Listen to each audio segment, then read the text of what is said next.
குளிக்கலாமேடா. சரி கை கீழே போட்டு நேரம் நின்று. நீங்கள் எங்கிட்ட தான் இருக்கணும். சரி எப்போ போவோண்ணா? எப்படி குளிப்பேன் அப்போ அந்த எப்படி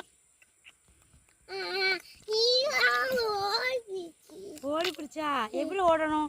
நின்றுக்கிட்டே ஓடு. எப்படி ஓடணும்? நின்றுக்கிட்டே அந்த இடத்துல நின்றுக்கிட்டே. என்ன வண்டி அங்கிட்டாக்க போகுது? எங்க துணி பூச்சி இருக்கும்.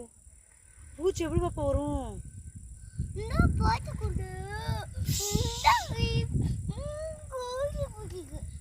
பூச்சி இருக்கும். ரெண்டு பூச்சி இருக்கும். நீ பாத்தியாடா பூச்சிய?